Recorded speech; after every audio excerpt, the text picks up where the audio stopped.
What do you mean by creating the ideal life?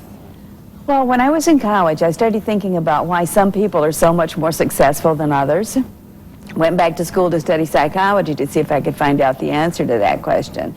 And I finally discovered the works of Abraham Maslow, who discovered that there are some people that function totally different than the rest of society.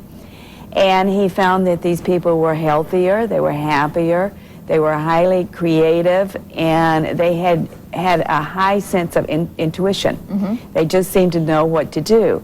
So I thought, if some people can function that way, it has to be possible for all of us to function that way. It's something that we all could do. It's not something you're given by someone else. Exactly. Right, we're going to go over potential. We're going to go over some of the chapters that you actually talk about. Okay. You say, my search for the meaning of life and discovery of a whole new world. What do you mean?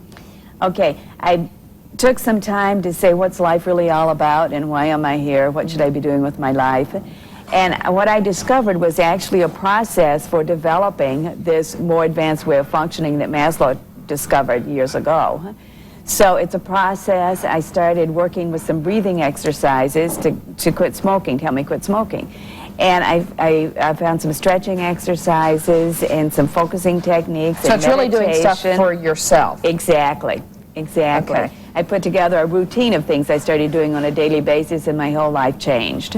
All right, let's look at, this is probably one of the most important ones, creating my ideal partner. Now, what do you mean by creating your ideal partner? Well, there's a process for creating anything we want. What I understood is there's just principles.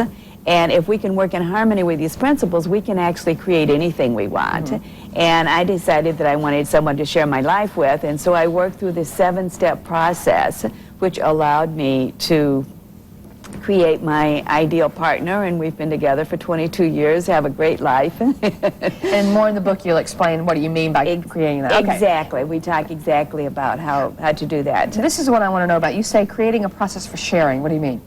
Well, that's when I created, I knew, people knew something really great had happened for me, and they asked about it. Mm-hmm. So I knew I needed to create a program that would allow them to share it, that would allow them to discover it for themselves.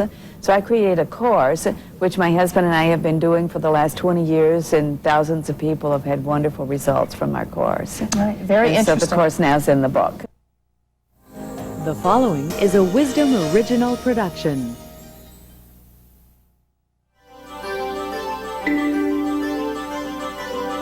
Well, Dr. Bobbie Stevens has written a book, and it is called Unlimited Futures.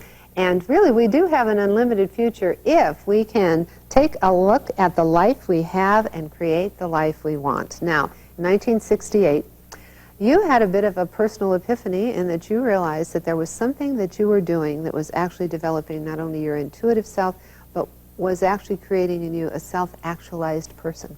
Exactly. Yes, I made a discovery in 1968 that totally changed my life. It was something totally new and different for me. And the experience was like moving into a whole new world, because I'd never experienced anything like that before. So you decided to share it with other people. Exactly. Well, first of all, I decided that I should experiment with it. So I started getting quiet and asking questions. I'd see if I'd get answers. And I got answers, and they were right on. Now, who was answering? So, well, it was a voice within myself that, I don't know if it would even be a voice. It was just an inner knowing. Okay. And I would ask a question, I would just know the answer. And so then I started asking bigger questions. And one of the questions I ask is, what role do we each play in creating whatever we experience in our lives? And it just came to me very clearly how it all works. Maslow calls that a peak experience. I could just see that there are laws of nature that govern how each of us are actually creating whatever we experience in our lives.